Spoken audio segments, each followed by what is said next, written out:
So there was a point where our Airbnb business looked successful from the outside. Yo, we had bookings coming in, reviews looked good, everything really felt like it was working. But if I'm being honest, behind the scenes, it really felt like we were one bad day from everything falling apart. So that's one bad clean, one missed message, one broken AC, or even hot water heater, and suddenly the entire business felt unstable. And we were really trying to hold everything together with both hands, answering guests from the car, cleaning between work calls, really quietly hoping that nothing serious broke. And I know you may be wondering how we were able to hold things together, but honestly, the thing that really helped us to stabilize the business had nothing to do with getting more bookings. It came from building support around the business before this thing really finally broke us. And looking back, the most dangerous part of this is that our business looked fairly stable. It looked like we were successful even. But what I want you to understand is getting more bookings don't really fix a fragile business. In a lot of ways, it exposes the parts of your business that are actually not working. And yeah, you can survive like that for a little while, but eventually something breaks. And once those reviews start to dip, once you get below 4.8, your occupancy is going to start to drop, and it's going to drop pretty quickly. And the crazy part about this is most hosts will not realize it's happening until your revenue starts to fall off the cliff. And looking back, there were really three operational roles that changed everything for us. Not because they made us bigger, but because they made our business feel much more stable. And this really matters because Airbnb is not just about the real estate anymore. It most importantly is about building trust with your guests. And when a guest stumbles on your listing on Airbnb.com, the central question that they're asking themselves is, can I trust this host to deliver what they've promised in these photos and in this listing description? And that first role is getting your cleaning under control. And when my partner William and I started our Airbnb almost a decade ago, we really cleaned everything ourselves. And it wasn't because we loved doing it, because honestly, we weren't even sure Airbnb was going to last. So we had 1 foot in and 1 foot out, half decorated rooms, renting individual bedrooms, still trying to figure out, was this a real business or just an experiment that would pass? So for us, paying for a cleaner at this stage felt risky because our revenue was not actually stable at the beginning. And we were trying to save money really everywhere we could. And this meant running home on lunch breaks, turning over rooms between meetings, rushing the same day turnovers with laundry still running while the next guest was on their way, sometimes almost at your door. And this is the part we really misunderstood early on. Guests don't see nor they really care about your effort. What they really care about is the results. They don't know that you rushed home. They don't know that you skipped lunch. The only thing is they're going to walk into your property and ask themselves, does this space feel clean? And you may already know this, but on Airbnb,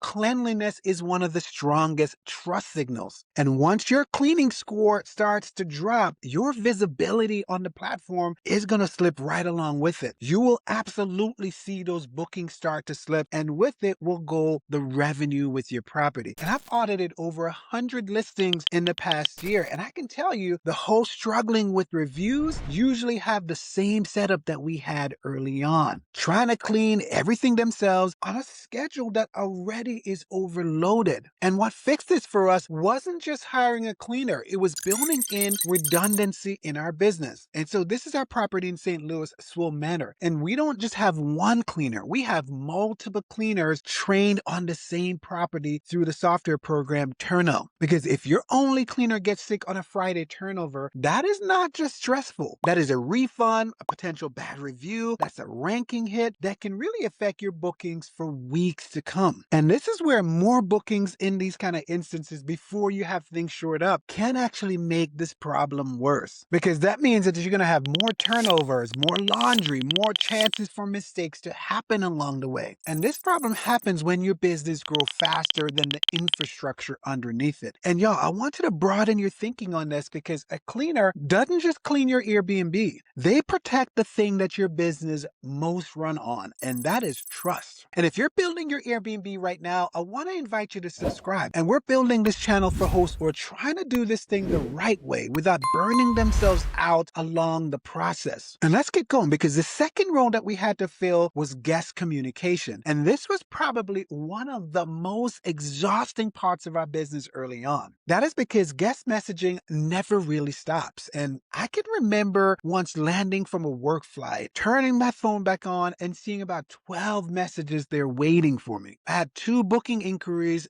that were a few hours old. Needless to say, those folks end up booking somewhere else. And what we didn't realize at the time was that this was hurting our business twice. Not just the lost booking, but also the lost visibility that came along with it. Because Airbnb basically interprets slow responses as operational instability. And reliability gets rewarded on Airbnb's platform. So slow communication, it doesn't just hurt conversion. It affects how often your listing gets shown in the first place. And honestly, I can tell you that guests will feel instability even in moments where they can't actually explain it. Because when you have delayed replies, unclear instructions, slow follow-up, confusing check-in, all of this quietly reduces trust. And so once we understood this, the question became, how do we actually respond more quickly, even in instances where we both had full-time jobs? For us, this meant stop trying to do it manually. And so for our guest communication, we now use HostAway paired with AI-supported workflows. And HostAway is really now the operational center of our business. Our guest messaging flows through it, our smart lock communication flows through it, and the automated messages that we send to guests all flow through HostAway. And so instead of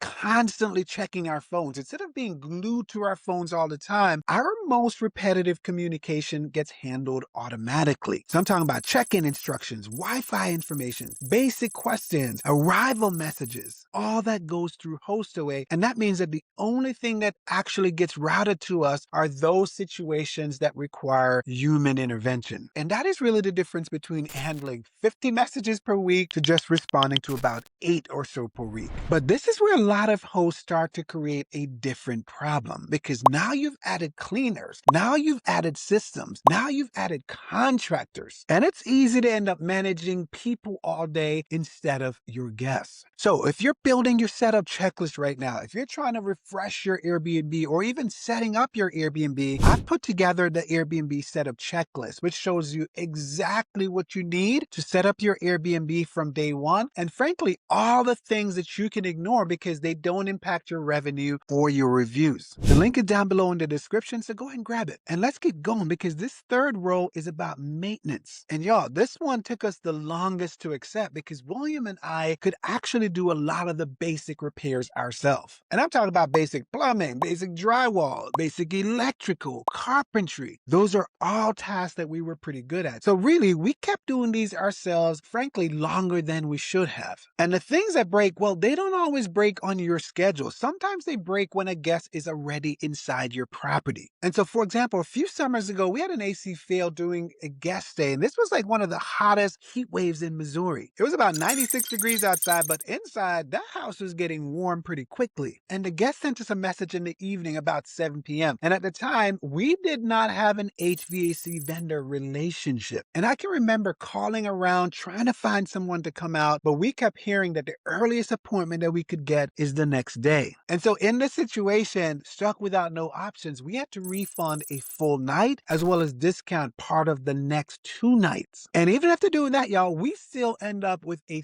3-star review from this guest. And it's through instances like this that can remind us that sometimes these small maintenance problems can turn into major revenue problems pretty quickly. And the real shift here, the fix here, wasn't just finding a handyman, it was building really a trusted operational depth to our business. Because you can't just send any and anybody into your property where your guests are. You really need trusted people who can walk into your property, especially when a guest is present, who in essence will become extensions of your business. Because to your guests, that person is your business. And in essence, they determine whether a guest feels taken care of or abandoned. So now we have a primary handyman, a backup handyman, a dedicated HVAC vendor, a plumber, and in every market we operate, these are some of the first roles that we will pin down. And because eventually one person stopped being enough, it may become important for you to have a backup to your primary person. And I can tell y'all, finding people wasn't even the hardest part, but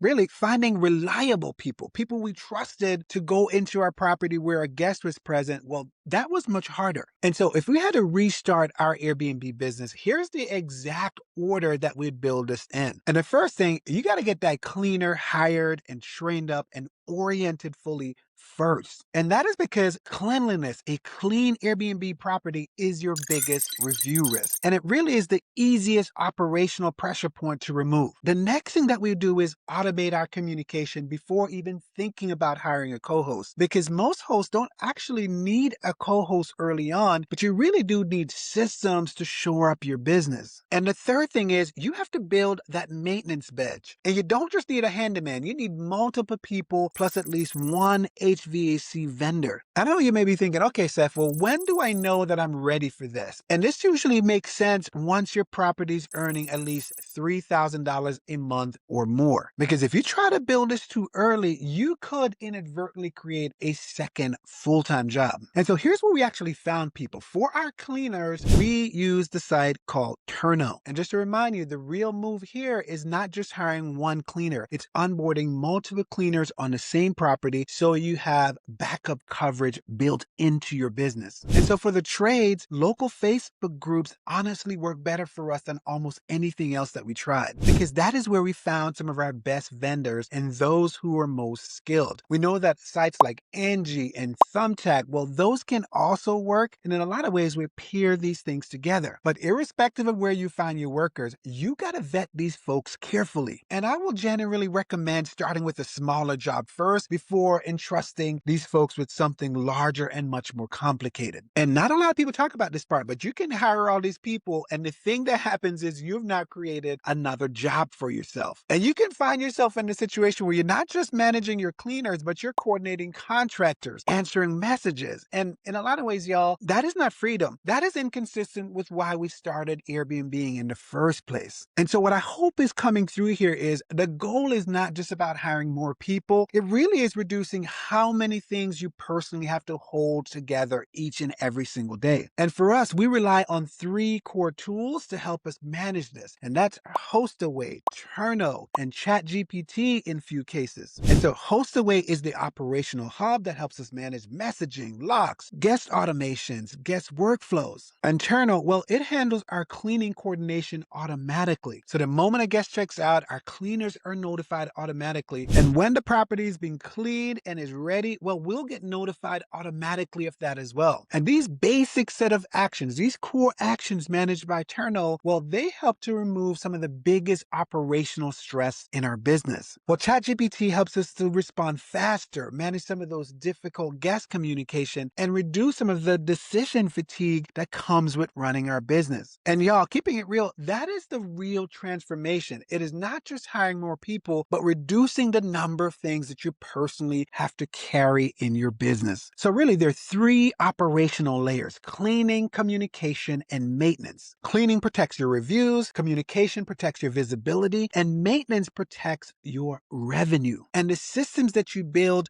within your business help you to hold it all together without, frankly, requiring you to manage every part of this process. And I'm not going to tell you that these systems will solve all of our problems, because there's still nights where things will break and you will have to step in as a host. And there's still difficult guests. There's still stressful moments, but the ratio has changed. And what used to feel like everything is an emergency really now feels like occasional friction. And honestly, that is probably the biggest operational shift we've experienced in our business. But here's the uncomfortable part. Even hosts who fix operational side of their business can still sometimes struggle with bookings, because operational stability doesn't automatically mean that your listing will convert. There are a lot of listings that will get impressions, that will get clicks, but still fail to turn that traffic into bookings. And most of that will come down to the first 5 photos on your listings. And that is what I break down in this next video. So if your Airbnb feels busier than your revenue reflects, that is where you go next, because when you pair what you've learned in this video with that one, you're going to be ahead of 90% of the other hosts in your market. I will see you over there.